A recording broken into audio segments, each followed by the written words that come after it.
Mi familia me pidió que nunca más entrara en contacto con ellos. Entonces cancelé los depósitos, congelé el fondo familiar y dejé que enfrentaran las consecuencias. Al día siguiente, mi hermana me llamó desesperadamente 13 veces. Tengo 32 años, soy hombre y gano como $165,000 al año, sin contar los bonos trimestrales que en los buenos años me hacen pasar de los 200,000. Trabajo en esta industria desde que terminé la universidad. Empecé desde abajo como presupuestador de proyectos, ganando 35,000, hasta llegar a dirigir obras comerciales multimillonarias. Fue un camino bien cabrón. Semanas de más de 70 horas, plazos imposibles, liderar equipos de más de 50 personas y resolver pedos que, si no se manejan bien, pueden costar cientos de miles de dólares. Mi situación familiar es, digamos, bien complicada. Mi jefe está más de 10 años entre trabajos, que es la forma nice de decir que vive en el sillón y está convencido de que el empleo perfecto va a caer del cielo cualquier día. Tiene 58 años y no tiene un jale estable desde que la crisis del 2008 le voló su carrera en ventas. Mi jefa trabaja medio tiempo en una joyería local y apenas saca unos $18,000 al año, cuando se decide a ir regularmente. La tienda es de esas boutiques que venden accesorios carísimos a señoras que creen que gastarse $200 en una pulsera las hace bien fancy. Mi hermana, Natalia, de 29 años, está convencida de que va a ser famosa en Instagram.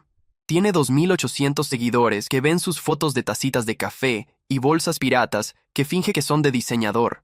Nunca ha durado más de 8 meses en un jale.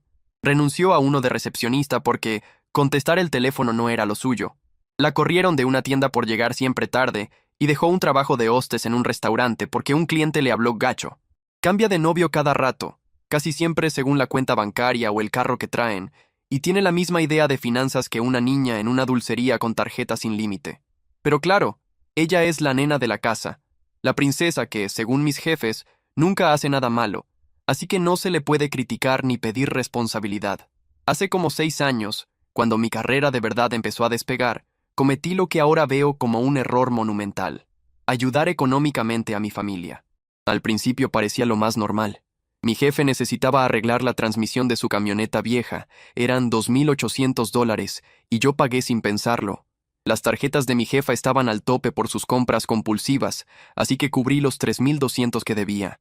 Natalia se había quedado sin lana después de gastarse todo el sueldo en ropa nueva y estaba a punto de que la desalojaran. Le pagué el alquiler atrasado de 1,650. En ese momento me sentía la verga, el exitoso, el que ayudaba, el que rescataba a la familia. Mis jefes se veían orgullosos de mis logros. Natalia hasta contestaba mis llamadas y me trataba con algo parecido al respeto. Por un ratito, parecía que éramos una familia funcional, pero aprendí algo cabrón que ojalá hubiera sabido antes. Cuando ayudas seguido a la gente, dejan de verlo como generosidad y lo toman como tu obligación. Lo que empezó como apoyo en emergencias se volvió red de seguridad permanente, y sin darme cuenta, ya no estaba ayudando, estaba financiando el estilo de vida que ellos elegían. Lo que eran gastos ocasionales se volvió expectativa mensual. El carro de mi jefe, por ejemplo, misteriosamente necesitaba reparaciones caras cada 3 meses.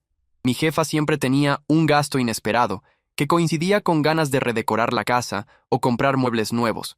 Natalia convirtió la manipulación financiera en arte puro. Era todo un show. Me hablaba en el trabajo llorando que faltaban 2 días para el vencimiento del alquiler, que no tenía ni un peso, que iba a quedar en la calle, que era la última vez que pedía ayuda. Armaba un drama de telenovela: dormir en el carro, perder todo, tener que regresar con mis jefes en la más absoluta humillación. El nivel de manipulación emocional era quirúrgico, y sin fallar. 2 semanas después aparecía en Instagram en spas de lujo, restaurantes caros o viajes de fin de semana con el novio de turno. La misma que iba a dormir en el carro subía fotos con cócteles de $15 y lentes de diseñador, como si nunca hubiera tenido bronca económica. Pero el verdadero pedo era el tío Ernesto, hermano mayor de mi jefe, que se autoproclamaba el experto financiero de la familia. Este vato se creía una especie de Warren Buffett porque trabajó un rato en una contaduría en los 90. Desde que murió el abuelo Fernando hace 5 años, él es el fiduciario principal del patrimonio familiar, encargado de administrar como $385,000 en inversiones, propiedades y activos que se armaron con el trabajo de toda una vida. Su filosofía de administración, al parecer, era tratar ese legado como su fondo personal de diversión. viajes a jugar a Atlantic City, un barco pesquero que no podía pagar con su pensión, varios negocios fallidos que necesitaban préstamos temporales del patrimonio, todo financiado con la lana que debía cuidar para el futuro de la familia. Y lo peor era que ninguno parecía agradecido. Ni disculpas, ni reconocimiento por los sacrificios que yo hacía, solo exigencias, como si yo fuera un cajero automático de lujo que soltaba lana cada vez que marcaban la combinación emocional correcta. Mi papel, al parecer, era resolver todos sus pedos financieros mientras ellos seguían tomando decisiones bien pendejas. Recuerdo perfecto el momento en que me cayó el 20 de lo atrapado que estaba. Fue en la cena de Acción de Gracias del año pasado. Gasté casi $3,000 para organizar todo en un restaurante nice, solo porque mi jefa quería crear recuerdos inolvidables. Ahí estaba yo, viendo a Natalia sacar fotos de cada plato para Instagram, incluyendo la botella de vino de $110 que yo pagué. Mi jefe quejándose de la camioneta, la misma que yo ayudé a financiar. Mi jefa hablando de un viaje a México, que yo ya sabía que iba a terminar pagando. Entonces Natalia me miró con cara de «¿me vale?» y soltó. «Samuel, tienes un chorro de suerte de no tener problemas de verdad. Debe estar bien chido ganar tanto varo en la construcción y no preocuparte por nada. ¡Qué suerte la tuya! Como si mi éxito hubiera caído del cielo. Como si no hubiera pasado 15 años chambeando como loco, cumpliendo plazos imposibles, lidiando con insomnio y ansiedad por el estrés, actualizándome en tecnologías y estrategias nuevas, para que mi propia hermana redujera todo a pura suerte. Ese fue el momento en que supe que necesitaba un plan de escape. Nunca imaginé que lo usaría tan pronto, y ahí entró mi mejor amigo, Leo. Él fue el único que desde el principio vio clarito cómo mi familia me manipulaba. Nos conocimos en la uni, en ingeniería. Nuestra amistad nació en noches largas de estudio con café, fórmulas y esa terquedad compartida de salir adelante aunque en casa no hubiera apoyo económico. Al final yo me especialicé en gestión de obras y Leo se fue por el lado emprendedor. Fundó una consultoría chiquita, pero que va creciendo, de optimización de procesos para empresas medianas.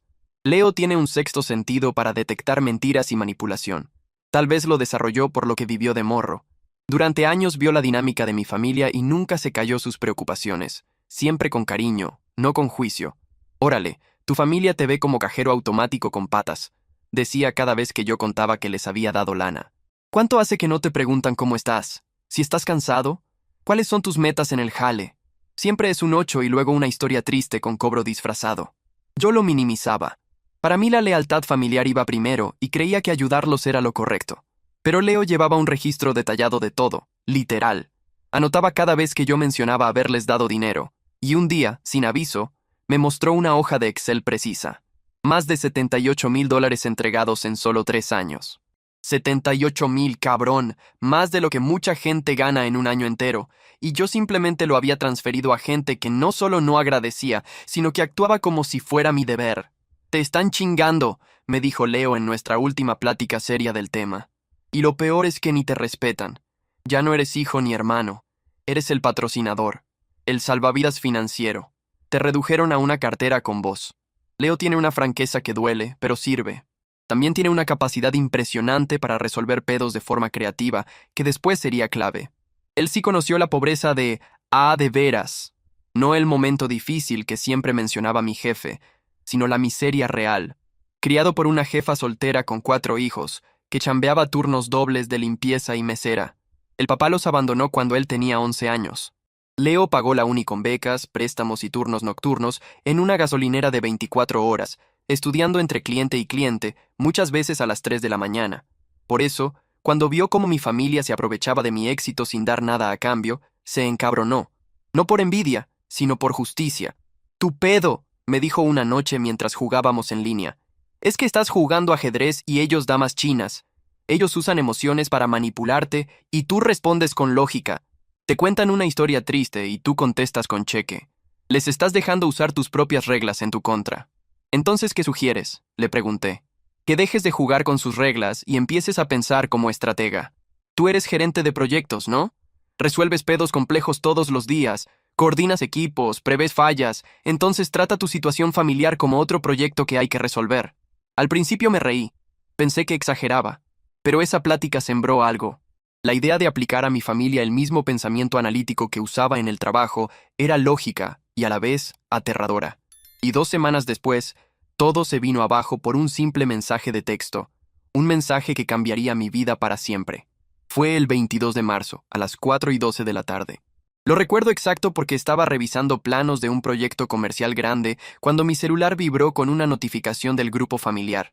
Una notificación que, sin yo saberlo, cerraría para siempre mi vínculo con ellos. El mensaje era del celular de mi jefa, Claudia.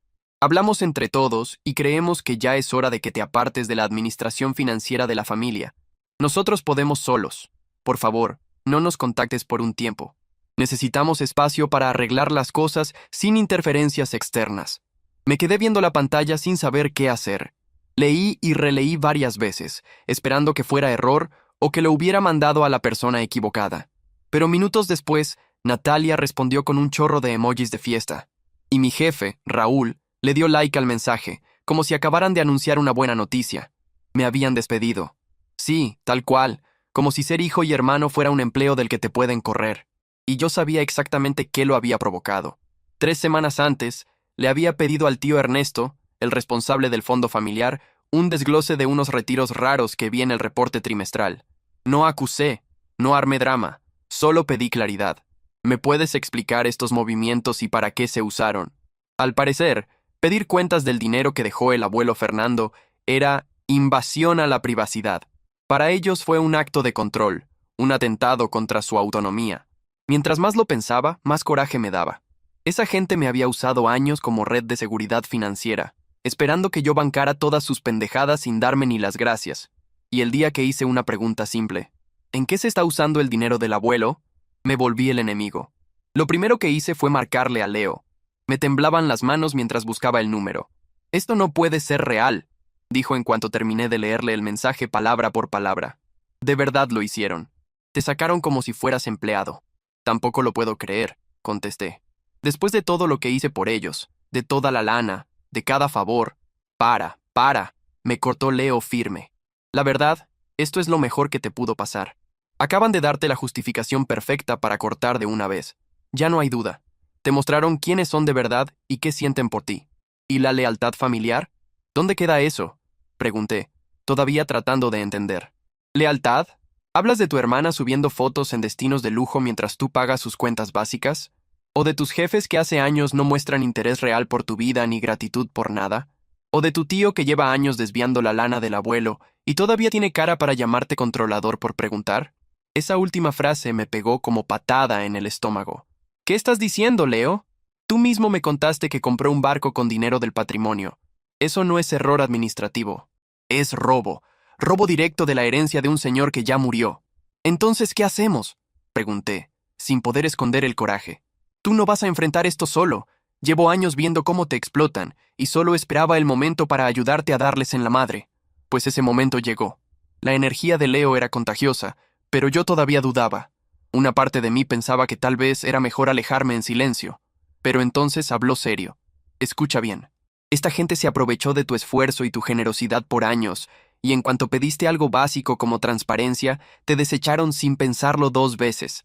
Ya no merecen tu consideración ni tu protección. Lo que merecen son consecuencias. Y lo peor es que tenía razón.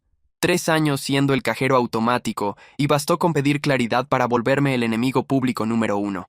Órale, contesté, sintiendo que algo cambiaba dentro de mí. ¿Por dónde empezamos? Primero, evaluar daños.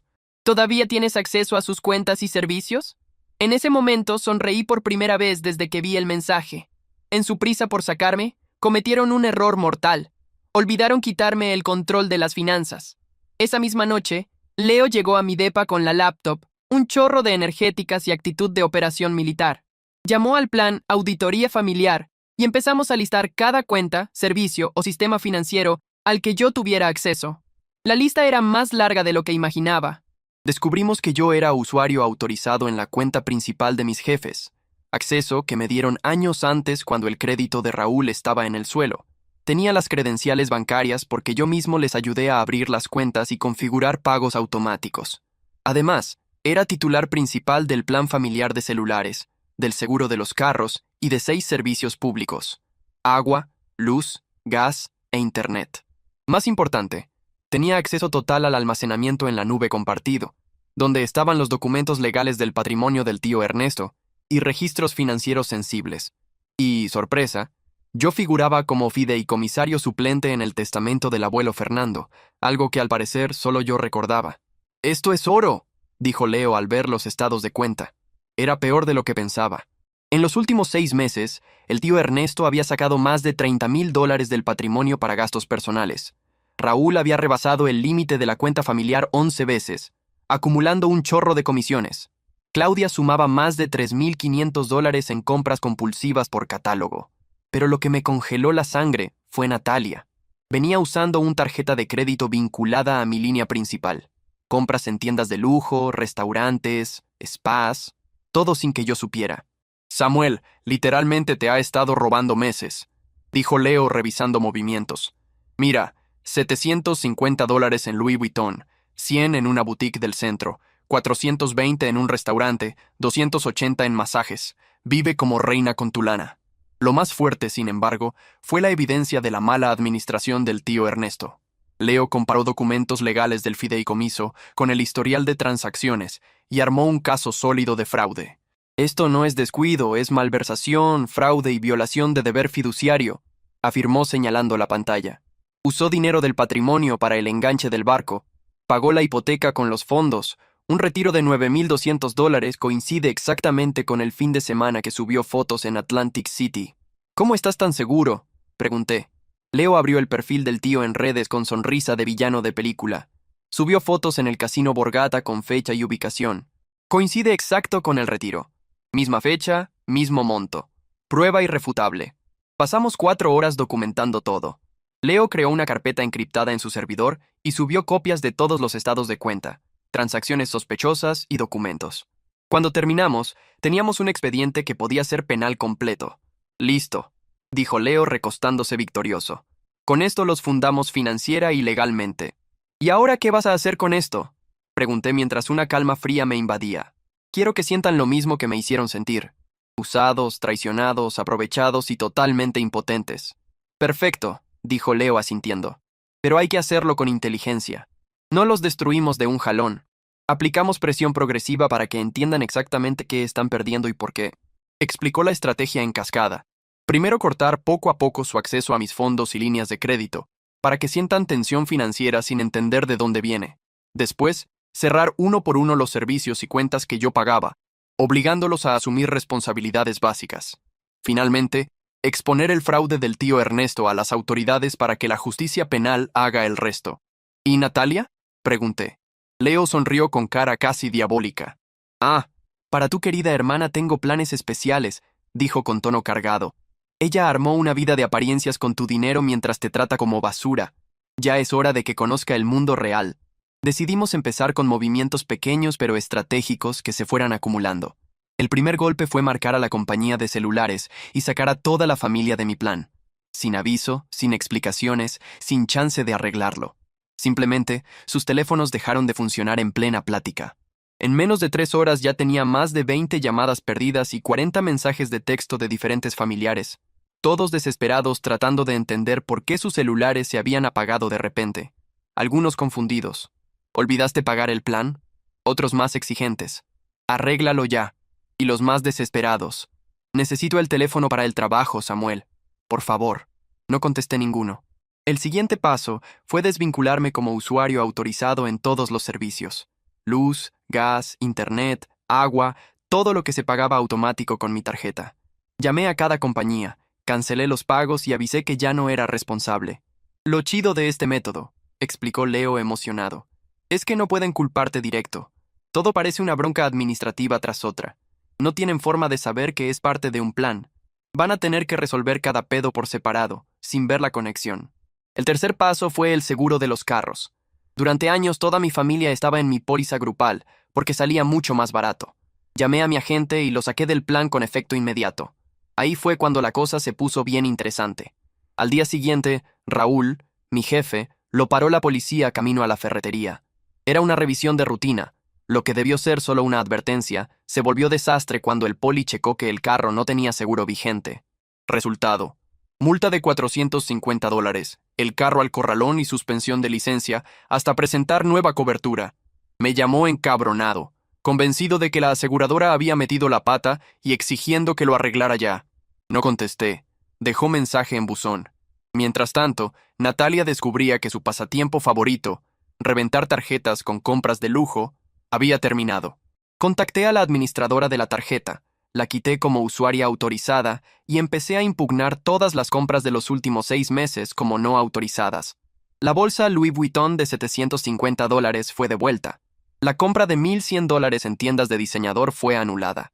Cenas caras, tratamientos de spa y un chorro de lujos desaparecieron de un plumazo, estornados por las mismas tiendas.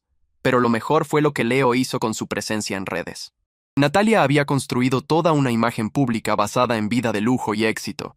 Subía seguido ropa de marca, cenas exclusivas, viajes caros, todo bien editado para parecer aspiracional.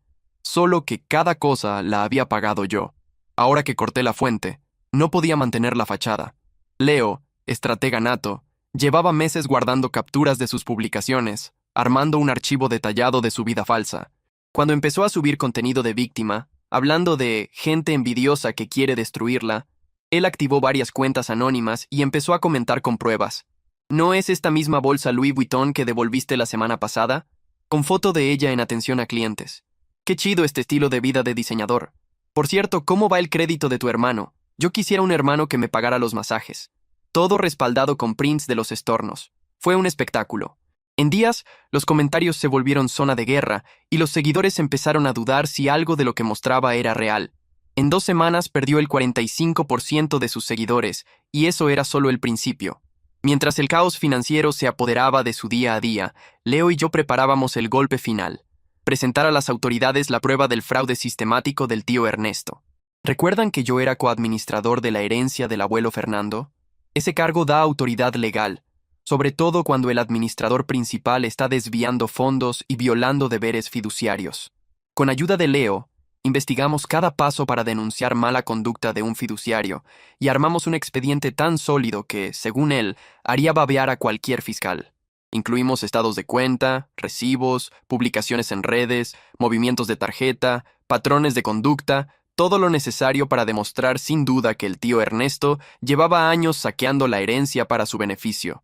Pero antes de soltar esa bomba jurídica, quisimos darles una última oportunidad de mostrar quiénes eran de verdad y qué les importaba. Redacté un correo para todo el grupo familiar. El tono era formal, claro y totalmente razonable. Hola a todos. He estado revisando documentos financieros del patrimonio del abuelo Fernando y detecté ciertas irregularidades que necesitan investigarse.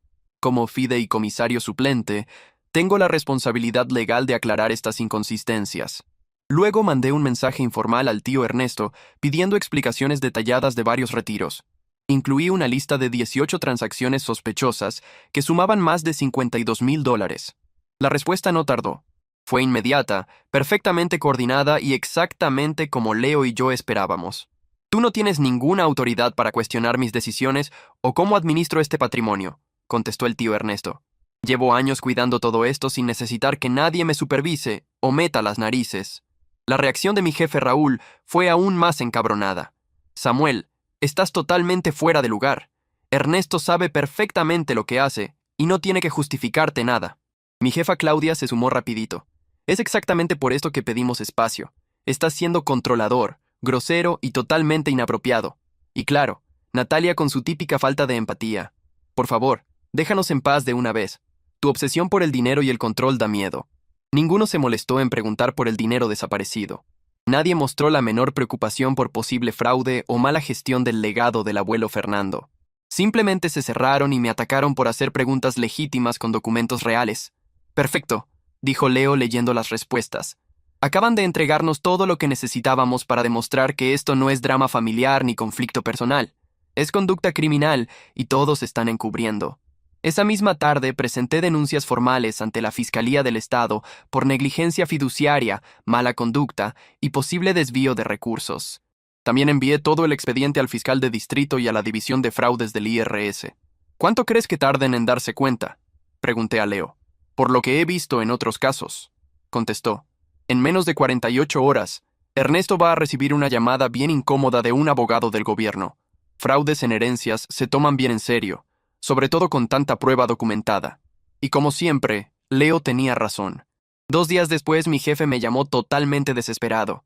Samuel, ¿qué hiciste? La policía quiere hablar con Ernesto por la administración del patrimonio. Congelaron todas las cuentas. Tu madre está fuera de sí. No entendemos nada. Cumplí con mi deber, contesté tranquilo. Reporté lo que la ley exige cuando un fideicomisario suplente encuentra evidencia de mala conducta. Nada más, nada menos. Pero Ernesto dijo que todos los retiros eran legítimos. Jefe, robó más de $52,000 del patrimonio del abuelo Fernando para comprar un barco y pagar deudas de apuestas. Las cuentas no se congelaron por venganza, sino porque tu cuñado cometió varios delitos y violó sus obligaciones legales. Del otro lado, silencio total. Necesitamos hablar de esto. No, no necesitamos hablar de nada. Tú dejaste bien claro que no querías que me metiera en los asuntos financieros de la familia. Objetivo cumplido. Colgué y lo bloqueé después. Una paz que no sentía en años me invadió.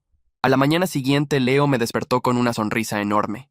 Ernesto había sido detenido en su casa y acusado formalmente de múltiples delitos: fraude patrimonial, desvío de fondos y violación de deber fiduciario.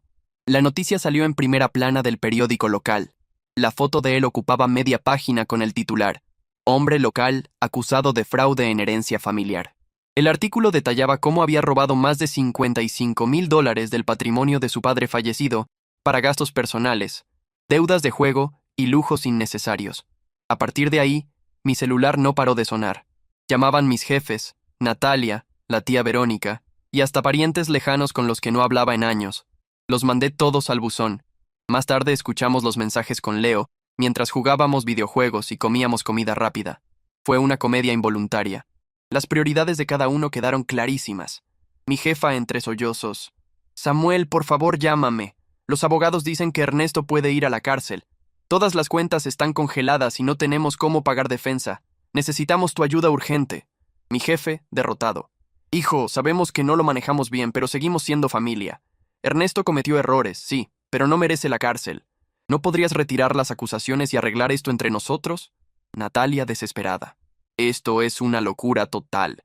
Ernesto no es criminal, solo se equivocó con el dinero. Además me quitaron mis cosas, arruinaron mi crédito y ni para comer tengo. Arregla este desastre. Y la más reveladora de todas, de la tía Verónica, esposa de Ernesto: Samuel, no sé qué crees que estás logrando, pero estás destruyendo a esta familia. Ernesto en el fondo es buen hombre que cometió errores. Si tuvieras un poco de decencia o lealtad familiar, nos estarías ayudando, no atacando cuando más te necesitamos. Leo y yo nos carcajeábamos, incrédulos, mientras oíamos todo. Ninguno asumía responsabilidad. Nadie se disculpaba por cómo me trataron ni por haberme usado años. Todavía no entienden qué está pasando, comentó Leo divertido. No les importa lo que le hicieron al abuelo ni a ti. Lo que les duele es que por fin hay consecuencias. ¿Crees que deba contestarles?, pregunté. Todavía no, dijo Leo. Déjalos un rato más. Necesitan darse cuenta de verdad que la vida que llevaban a tus costillas se acabó. Solo así van a cambiar. Y tenía razón. Con las semanas, la magnitud de su dependencia financiera quedó totalmente clara. Sin mi apoyo, todo el sistema colapsó espectacularmente. El camión de mi jefe se lo llevó el banco porque ya no podía pagar las mensualidades. Mi jefa tuvo que cancelar el viaje a México y empezó a hacer turnos extras en la joyería solo para cubrir lo básico. Natalia terminó regresando a vivir con mis jefes porque no podía pagar ni alquiler ni lo mínimo para sobrevivir. Sus sueños de influencer se fueron al carajo cuando los oficiales de embargo se llevaron todas sus marcas de lujo. Entonces descubrí algo más sorprendente. Durante los últimos 2 años yo había firmado como fiador del contrato de la casa donde vivían. Al desvincularme legalmente, el dueño revisó los ingresos reales de la familia y determinó que no cumplían los requisitos para seguir ahí. Les dieron 30 días para desocupar, pero el pedo mayor eran los costos legales que se acumulaban rápido. El tío Ernesto enfrentaba varias acusaciones de fraude y necesitaba urgente un abogado penalista especializado en delitos financieros. Ese tipo de defensa no es barata. Las estimaciones iniciales andaban en $25,000. Con las finanzas destrozadas, no tenían forma de pagarlo solos. Fue entonces que mi jefe Raúl dejó de lado el poco orgullo que le quedaba y vino a buscarme en persona. Era sábado por la tarde y yo trabajaba desde casa. Sonó el timbre y al ver las cámaras de seguridad vi a mi jefe en la puerta.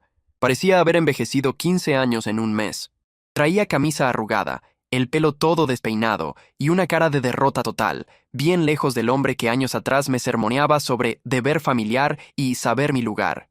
Lo dejé esperando 10 minutos en la puerta, viendo por el monitor cómo se movía nervioso, ensayando su discurso. Al fin abrí. «Samuel», dijo con voz casi inaudible. «Por favor, necesitamos hablar». ¿Hablar de qué exactamente? ¿De Ernesto?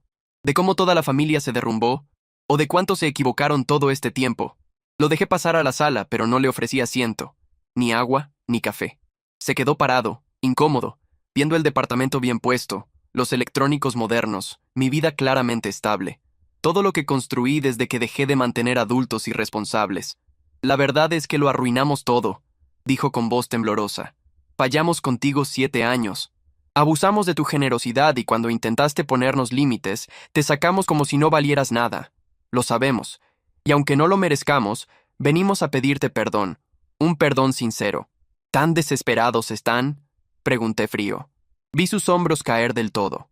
Su voz, llena de angustia, fue clara. Vamos a perder la casa en menos de 2 semanas. Ernesto puede agarrar de 5 a 10 años si no conseguimos buen abogado. Claudia está agotada, física y emocionalmente, de trabajar turnos dobles. Y Natalia, bueno, ahora está pensando irse a Las Vegas de mesera de bar porque no ve otra salida. Con el crédito destruido, tuve que contenerme para no reírme. Natalia, que siempre se creyó demasiado fina para cualquier jale normal, ahora iba a descubrir qué es ganarse la vida sin lana ajena. Todo eso suena a problemas que ya no me competen, contesté sin rodeos. Tienes toda la razón, admitió bajando la cabeza. Pero aún así esperábamos que consideraras ayudarnos, a pesar de todo. ¿Y por qué haría eso?, pregunté mirándolo fijo. Por primera vez sostuvo la mirada. Porque tú eres mejor persona que todos nosotros. Incluso después de todo lo que te hicimos, sigues siendo el único con los recursos y la integridad para sacarnos de esto. ¿Y exactamente qué esperan de mí?, pregunté, ya sabiendo la respuesta. Que nos ayudes a pagar el abogado de Ernesto, que nos orientes a encontrar una casa que de verdad podamos pagar y si tienes algo de compasión, que nos permitas volver a ser parte de tu vida. Fingí pensarlo unos segundos, lo suficiente para que le brillaran los ojos de esperanza. Luego hablé firme. No pueden pasar 3 años tratándome como cajero automático, sacarme de sus vidas en cuanto empiezo a pedir responsabilidad y luego venir a rogar ayuda cuando todo se les cae. Así no funciona. «Pero pedimos perdón», insistió. «Están sinceramente arrepentidos. Piden perdón ahora porque están desesperados, no porque de verdad entendieron lo que me hicieron. Si Ernesto no estuviera acusado, si no hubieran perdido el control financiero, si todavía pudieran mantener el estilo de vida a mis costillas, ¿estaría aquí pidiéndome perdón? ¿O seguiría siendo el problemático que molesta con preguntas?» Se quedó callado. No necesitaba contestar. Los dos sabíamos la verdad. «Mira», seguí con tono definitivo, «Ernesto se va a declarar culpable y va a pasar un buen rato en la cárcel porque es un ladrón que robó el patrimonio de su propio padre muerto. Tú y mamá se van a mudar a una casa que puedan pagar con sus ingresos. Natalia va a tener que buscar un jale de verdad y aprender cómo es la vida sin el dinero de los demás. Y todos van a vivir las consecuencias de haberme tratado como estorbo durante años. ¿Y tú qué vas a hacer?», preguntó bajito. «¿Yo?», respiré hondo. «Yo voy a seguir con mi vida, rodeado de gente que me valora como persona, no como fuente de dinero. Empezando por Leo, que ha sido más hermano para mí que cualquiera de ustedes».